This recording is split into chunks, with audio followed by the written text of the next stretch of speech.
Hi, welcome to this week's Legion Video Diaries. And Blizzard, true to form, they let me have 2.5 weeks off, and they brought out some things for which I could do some stuff on over Easter.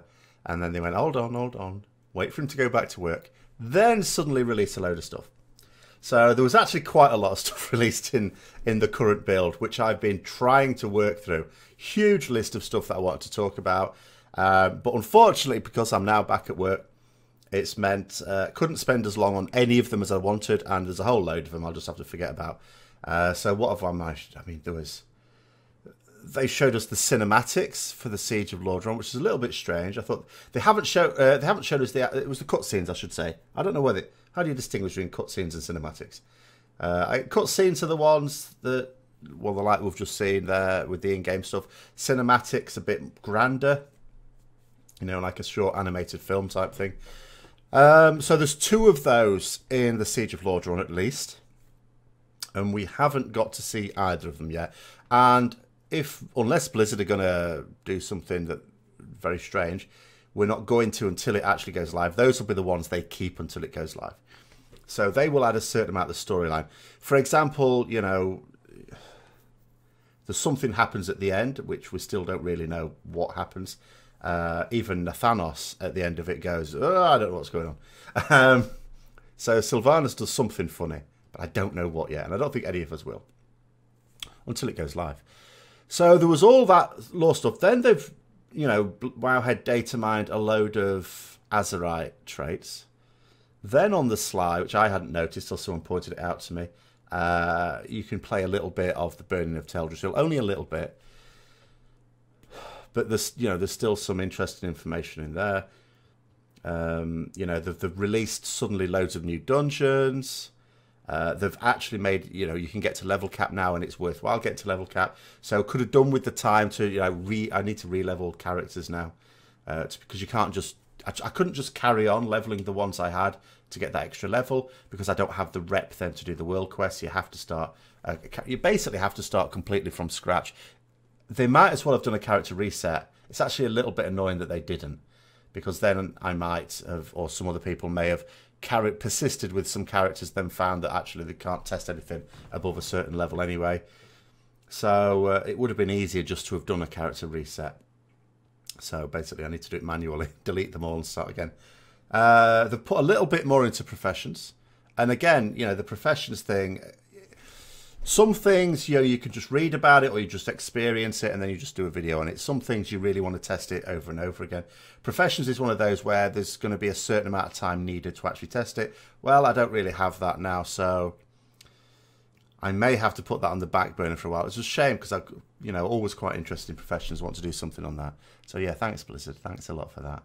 It's another 5 weeks before I've got any. Well, actually, I say 5 weeks before I've got any time off. That's not quite true. We're nearly into May. May has, well, it has 2 bank holidays. One of them will, I think, fall in the week I would naturally get off. But there will be one, May Day, which is like the first Monday in May. So that'll be coming in 2 weeks. So in 2 weeks, I'll have a slightly longer weekend. So I'll have a Monday off, with which I will, hopefully get time to do something a little bit extra in there. Yeah. And then with raiding, it's disappointing. We haven't got any further. We haven't killed Agramar. We had someone else leave the guild. We got a tank to replace the one that left, who seems okay. He seems all right. I didn't notice him making any real mistakes, so that might be quite a good find. I have to confess, though, I was a little bit dubious, because I hadn't read the application, but someone was saying with the application that, the logs weren't looking great. And I'm not talking about like percentiles, but, they just weren't looking great. And he said, oh, yeah, that's because I wasn't trying very hard, because in this guild it's not very good. Which is always, and you can't fault him for, the first night raiding we had with him. Or indeed the 2 nights raiding, we've raided twice, actually. But that being said, it's a little bit worrying when you've got someone who doesn't automatically put their best in it every time. So I'm a little bit concerned about that. But at least we have a tank, and it's a direct swap, Brewmaster for Brewmaster. Yeah, so, but we're still not killing stuff. We're still struggling to recruit, some decent players. And as I say, I think we've got a few on the turn. And there might be. I think there's some that are just actually intending to leave. They just haven't yet. And I think there's some who may, myself, I suppose, will be in that bracket included, who will just see how it goes. And if it looks like the guild isn't going to be able to get up to speed in the next expansion, and bear in mind where we've been in this expansion has not been good. It's not good. It's just barely adequate in terms of getting cutting edge. All messy, all very, very messy. And I know, of course, the Guildmaster will fight tooth and nail for it because he's raided with this guild and been with this guild for years, decade. I think it might even go as far back as vanilla. I'm not sure, but it certainly goes back like 10 years or so. I don't have that experience. For me, when a guild dies, it's like, well, let it die. I'm just like, So, I mean, I've done well in a guild if I last a year. There's been a few guilds where I've been able to chalk up my first year anniversary with them. Not that many. Not that many. Is it about, I'm trying to think now. Might be about 4. I'd have to count. I'd have to think about it. But yeah, typically I don't even last a year. I don't flit about all over the place. If I go to a guild, I'll generally be there for one tier at least, and preferably more. But there's not that many guilds where I've been there for even a year. And I'm not sure there's any guilds where I've been with them for a whole expansion. No, there's not. There isn't. I haven't actually been with a guild and raided with a guild from the start of the expansion right to the end. It's never happened. Quite sad, really, isn't it? But there you go. So the raiding is grim. There's been an enforced reduction to sort of 2 days. They've rethought that. They're going to make it now 3 days. I think the plan is next week we're not going to extend or anything like that, but we are going to do the first boss and then immediately push on to, I think, Agrimar. I think we can jump to Agrimar. I'm not sure, actually, can we?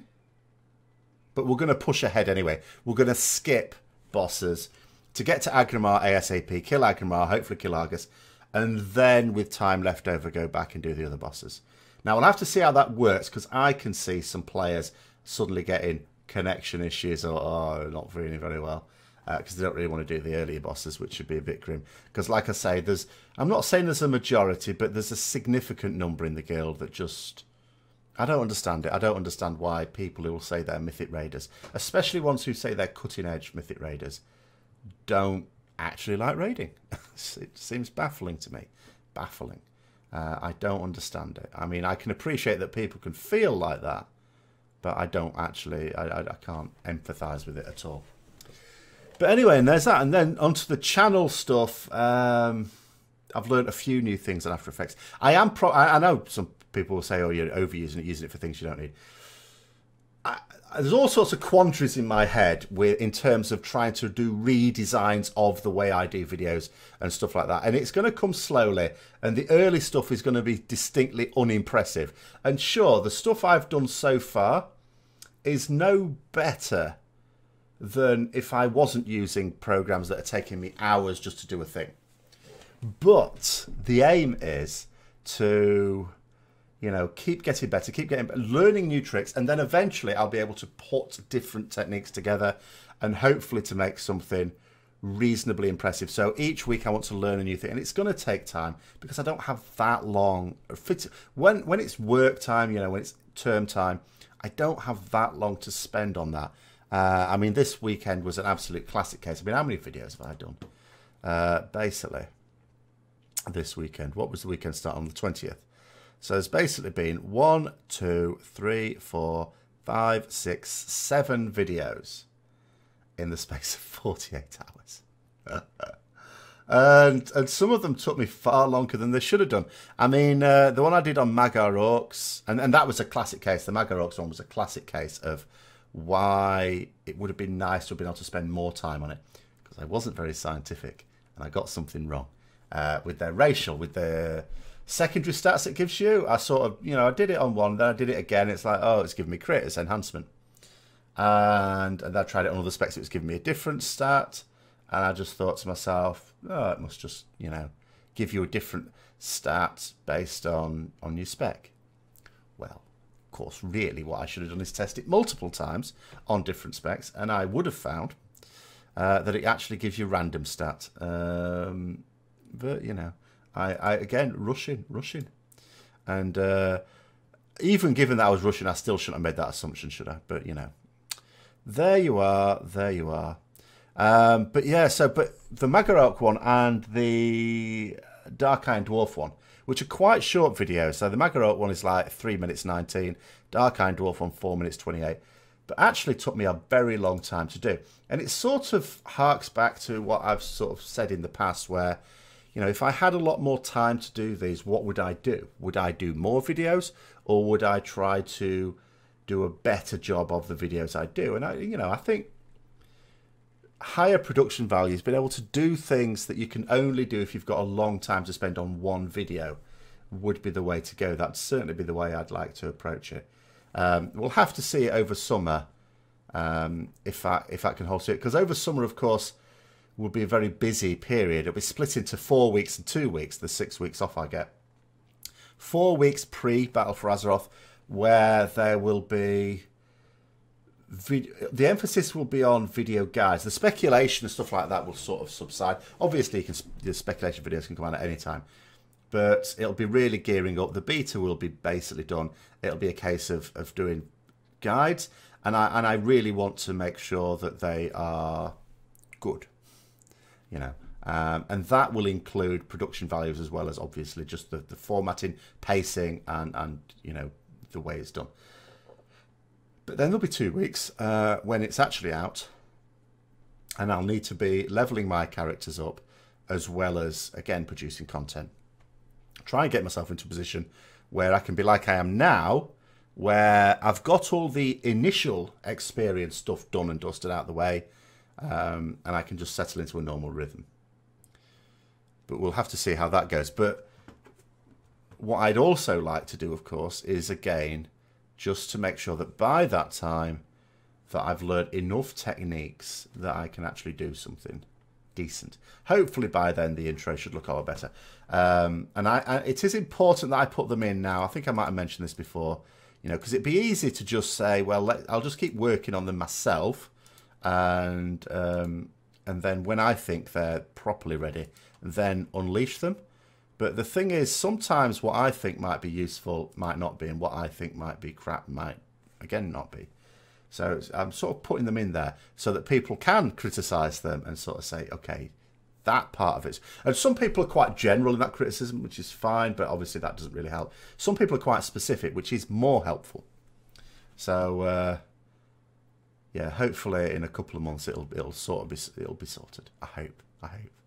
But I'm not going to do what some people have said and just keep, farming it out. I have actually commissioned people to do, but not someone, if I'm honest, not that great. But to do some of the images, I like cartoon type images I have on the channel art. But I can't just keep, contracting these things out. If there's something that I can learn to do, like illustration, okay, I'm not a good artist. And I'm not got the time to learn how to become good. But if there's things that, in theory, I could learn how to do, then I should probably do that. So that's my thinking on that one. And the other thing is still pondering about Patreon itself. Obviously, it's sort of lost its way completely, I think, compared with the initial revamp last year. It's just one of those things. I just don't know what content to do on it, what would be useful for people, possibly be much better just to leave it as it is, but I don't want to do videos specifically for Patreon unless people have sort of really asked for them, because again, the time's done to do that, and then to put it on there if no one watches it. So it's one of those things. It's a massive ponderable. It would have been just easier if I'd have just said, like I sort of did at the beginning, and then changed it which was fine to begin with because I had several series that I could do for Patreon that would be quite useful. But now it's like, well, there isn't anything obvious. Ponderables, so many ponderables, so many ponderables. But anyway, thanks for watching if you've been watching this far. Those are just the sort of things I'm going through and thinking about at the moment. Next week, we'll see if I've come any further on anything. So hopefully see if I've got Agrimar. Then I can actually say I'm 11 out of 11. Got Cutting Edge a few weeks ago, but I was still not 11 out of 11. It's absolute madness. I have never been in a situation in my life where after killing the first boss, it's taken me so long in a guild that I've been in to get the rest of the content on farm. I have sometimes been in a situation where you kill a boss for the first time, the end boss, and you don't clear everything the next week. Not many times, but, you know, a couple of times. But I think this is the first time where it's taken this long. And obviously there's reasons for that, but doesn't feel good. It doesn't feel good. But anyway, I hope you enjoyed it, and until next time, I'll see you later.